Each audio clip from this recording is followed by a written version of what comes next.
ሰላም ጤና ይስጥልኝ የቻናላችን ቤተሰቦች የሐምሌ 29 ቀን 2018 ዓ.ም የዕለቱን ዋና ዜናዎች ይዘን ቀርበናል። በቅድሚያም ዋና ዜናዎቹን በማስተዋወቅ እንጀምር። በኢትዮጵያና ሱዳን አዋሳኝ ሸረሪና በተባለ ቦታ በተካሄደው ከባድ ግጭት ሕይወታቸውን ያጡ የ15 ተዋጊዎች አስክሬን በሰቲት ወንዝ ውስጥ መገኘቱ ተገለጸ። በአንድ ቀን ከተያዙት 3 የፖለቲካ ተሳታፊዎች መካከል የሁለቱ ቤተሰቦች ለአጭር ጊዜ ቢያገኟቸውም የሥራቸውን ምክንያት አለማወቃቸውን ገለጹ። ፖሊስ የሰጠው ምላሽ አለ ምንድነው?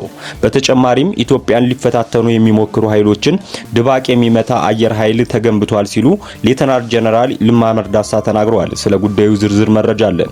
በሌላ በኩል አሜሪካ ከኢራን ጋር በነበራት የ9 ወራት ጦርነት ምክንያት የሩቅ ርቀት አልሞ ተኳሽ ሚሳኤሎቿን ተጠቅማ መጨረሷን የወደፊት ዝግጅቷን ስጋት ውስጥ ጥሎታል ተብሏል። እነዚህንና ሌሎች ዝርዝር መረጃዎችን በአንድ ላይ ይዘንላችሁ መተናል። ቪዲዮውን ላይክ እንዲሁም ሰብስክራይብ በማድረግ ጀምሩት። እስከ መጨረሻው አብራችሁን ቆዩ። በሱዳን ተከዜ ወንዝ ውስጥ የ15 ኢትዮጵያውያን ወታደሮች አስክሬን ተገኘ። በሸረሪና ጦርነት ከተገደሉት መካከል በወንዝ የተወሰዱት በርካታ እንደሆኑና ቁስለኞችም ሕክምና እያገኙ መሆኑ ተገልጿል። በቅርቡ በኢትዮጵያና ሱዳን አዋሳኝ ሸረሪና በተባለ ቦታ በተካሄደው ከባድ ወታደራዊ ግጭት ወቅት ሕይወታቸውን ያጡ የ15 የህወሓት ተዋጊዎች አስክሬን በሱዳን ሰቲት ወንዝ ውስጥ መገኘቱን አልጀዚራ የሱዳን የሕክምና ባለሙያዎችን ዋቢ አድርጎ ዘግቧል። የተከዜ ወንዝ የኢትዮጵያን ድንበር አቋርጦ ወደ ሱዳን ግዛት ሲገባ መጠሪያ ስሙ ሰቲት ወንዝ በመባል የሚታወቅ ሲሆን በግጭቱ ወቅት በዚህ ወንዝ የተወሰዱትና ሕይወታቸውን ያጡት ሰዎች ቁጥር በጣም በርካታ እንደሆነ ከአካባቢው የተገኙ መረጃዎች ያመለክታሉ። የሱዳን የሕክምና ባለሙያዎች ለአልጀዚራ እንደገለጹት በሸረሪናው የኃይል ግጭት ወቅት ከተገደሉት የህወሓት ተዋጊዎች መካከል የ15ቱ አስክሬን በወንዙ የውሃ ፍሰት ተወስዶ በሱዳን ወገን በሚገኘው የሰቲት ወንዝ ክፍል ውስጥ ሊገኝ ችሏል ብሏል። ከዚህ በተጨማሪም ከዚህ ሁሉ አስጨራሽ ጦርነት ከተረፉት መካከል ከፍተኛ የአካል ጉዳት የደረሰባቸውና በርካታ ቁስለኞች ወደ ሱዳን የሕክምና ተቋማት የገቡ ሲሆን አሁን ላይ በሱዳን ሐኪሞች የሕክምና እርዳታና ክትትል እየተደረገላቸው እንደሚገኝ ተገልጿል።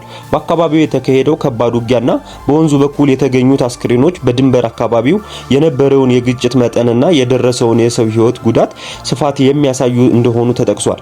የወንዙ ፍሰት አሁንም ተጨማሪ አስክሬኖችን ይዞ ሊመጣ እንደሚችል የሚገምቱት የሐኪም ባለሙያዎች በአካባቢው የጤናና የደህንነት ስጋቶች እንደፈጠሩ ሁኔታውን በቅርበት እየተከታተሉ መሆናቸው ገልጿል።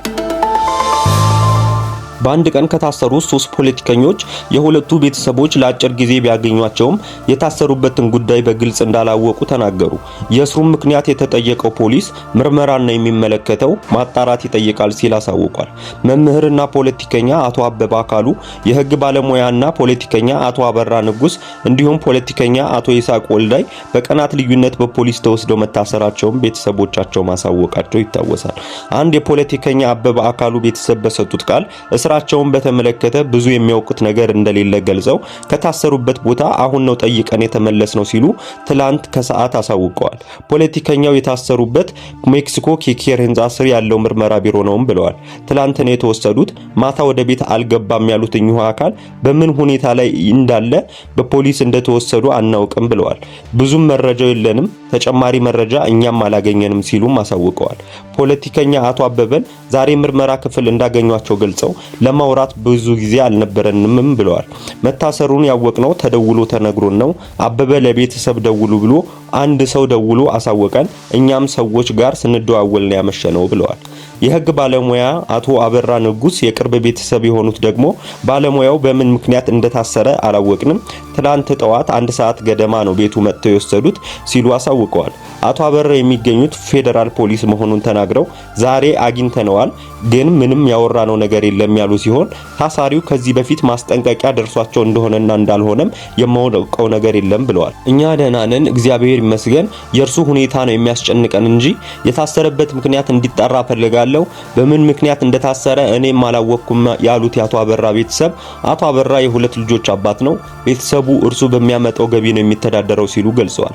ፖለቲከኛ አቶ አበባ አካሉና አቶ ይሳቅ ወልዳይ የኢትዮጵያ ሕዝብ አብዮታዊ ፓርቲ ወይም ኢሃፓ አካል ሲሆኑ የፓርቲው አንድ አመራር ፖለቲከኛ መታሰራቸውን ፓርቲው ጫናው እየበዛበት መሆኑን አሳውቋል። በተጨማሪም የኢትዮጵያ ፌደራል ፖሊስ የኮሙኒኬሽን ኃላፊ አቶ ጄላን አብዲ ስለ ጉዳዩ ሲጠየቁ አቶ ጄላን በምላሻቸው ነገ አጣራለሁ አሁን ሌላ ቦታ ነኝ፣ ስራ እየሰራው ነው ብለዋል። ጉዳዩን አልሰሙም ተብለው ሲጠየቁ ደግሞ መስማት ሳይሆን ጉዳዩን ማጣራት አለብኝ። የፌዴራል ፖሊስ አንድ ቦታ ብቻ አይደለም፣ ብዙ ዲፓርትመንት ነው። ይሄ ምርመራን ነው የሚመለከተው፣ ማጣራት ይጠይቃል ሲሉ ተናግረዋል። መረጃው የቲኪቫ ኢትዮጵያ ነው። ኢትዮጵያን ሊፈታተኑ የሚሞክሩ ኃይሎችን ድባቅ የሚመታ ጀግና አየር ኃይል ገንብተናል። ሌተናንት ጀነራል ይልማ መርዳሳ የአየር ኃይሉ የሶስተኛ አየር ምድብ ላስመዘገበው የላቀ የግዳጅና የሥራ አፈጻጸም ስኬት በድሬዳዋ ከተማ በሚገኘው የምድቡ ጠቅላይ መምሪያ የእውቅናና የምስጋና መርሃ ግብር ተካሂዷል። ሌተናንት ጀነራል ይልማ መርዳሳ በዚሁ ወቅት እንዳሉት መከላከያ ሰራዊት በሰው ኃይልና በቴክኖሎጂ ከፍተኛ ለውጥ እያደረገ ይገኛል ብለዋል። አሁን የምንገኝበት ዘመን የውጊያ አካሄድና ስልት ለመገመት የሚያዳግት መልኩ በፍጥነት እየተቀየረ ነው ያሉት አዛዡ ኢትዮጵያ በምትገኝበት ቀጠናም ያለው የኃይል አሰላለፍ ተለዋዋጭና ኢተገማች መሆኑን ጠቅመዋል። የኢፌዴሪ አየር ኃይልም ይህንን ታሳቢ በማድረግ የዘመኑን ቴክኖሎጂ በመጠቀም የሚችል የሰው ኃይል በማብቃት በርካታ ፓይለቶችን፣ ቴክኒሻኖችንና የአስተዳደር ባለሙያዎችን እያፈራ መሆኑንና የዘመኑን የውጊያ ቴክኖሎጂዎች እየታጠቀ እንደሚገኝ አረጋግጠዋል። ሶስተኛ አየር ኃይል ምድብም የሪፎርሙ አካል በመሆን በርካታ ስራዎችን የማከናወን ልዩ ታሪክ ያለው መሆኑንም አንስተዋል።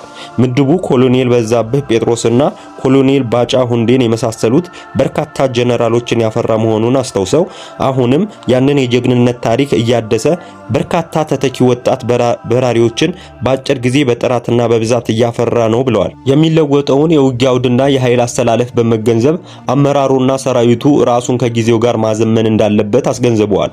ኢትዮጵያን ሊፈታተኑ የሚሞክሩ ጠላቶችን በመመከትና ድባቅ መምታት የሚያስችል ጀግና ተቋም መገንባቱን ገልጸው የምድቡ አመራሮችና የሰራዊቱ አባላት ግዳጃቸውን በጀግንነትና በስኬት በመወጣታቸው ሊኮሩ ይገባል ብለዋል። በቀጣይም ታላላቅ ተልእኮዎች እንደሚጠበቁ በመረዳት በሁሉም ረገድ ዝግጁነት ማጠናከር እንደሚያስፈልግ ገልጸዋል። አሜሪካ የሩቅ ርቀት አልሞ ተኳሽ ሚሳኤሎቿን ተጠቅማ ጨርሳለች ተባለ። አሜሪካ ከኢራን ጋር ባደረገችው የ9 ወራት ጦርነት ወቅት የአሜሪካ ጦር ከዓለም አቀፍ ክምችቶች ከፍተኛውን የሩቅ ርቀት አልሞ ተኳሽ ሚሳኤሎችን ተጠቅሞ የጨረሰ መሆኑንና ይህም የወደፊት የጦር ሰራዊቱን ዝግጁነት አደጋ ላይ ጥሏል ሲሉ መረጃ ያላቸው 3 ምንጮች ለሮይተርስ ገልጸዋል። እነዚህ ሚሳኤሎች በዋናነት የአርሚ ታክቲካል ሚሳኤል ሲስተምስ እና ፕሪሲዥን ስትራይክ ሚሳኤልስ በመባል የሚታወቁት የምድር ለምድር ተምዘግዛጊ ወታደራዊ መሳሪያዎች ናቸው። ከምንጮቹ ሁለቱ እንደገለጹት አሜሪካ እነዚህን መሳሪያዎች ሁሉንም ለማለት በሚያስችል ደረጃ ተጠቅማ ጨርሰዋለች ብለዋል። እያንዳንዳቸው ከ1 ሚሊዮን ዶላር በላይ ወጪ የሚጠይቁት እነዚህ የሩቅ ርቀት አልሞ ተኳሽ የጦር መሳሪያዎች ከአስተማማኝ ርቀት ትክክለኛ ጥቃቶችን ለማድረስ የሚያስችሉ ሲሆን የአሜሪካ ወታደራዊ ኃይል አስፈላጊ የጦር መሳሪያ አይነቶች ናቸው። እነዚሁ በአሜሪካ የሚቀርቡት ሚሳኤሎች በዩክሬን ጦርነት ውስጥ ከፍተኛ ሚና የተጫወቱ ሲሆን የዩክሬን ኃይሎች በሩሲያ ውስጥ ባሉ ኢላማዎች ላይ ጥቃት እንዲሰነዝሩ አስችለዋቸዋል። እስከ ቪዲዮ ፍጻሜ አብራችሁን ስለቆያችሁ እናመሰግናለን። የዕለቱ ዋና ዋና ዜናዎች እነዚህን ይመስሉ ነበር። እናንተም ቪዲዮውን ላይክ እንዲሁም ሰብስክራይብ በማድረግ ለቻናሉ አዲስ ከሆናችሁ ደግሞ የደውል ምልክቷን በመጫን አዳዲስ መረጃዎች እንዲደርሷችሁ አድርጉ። ቸር ቆዩ።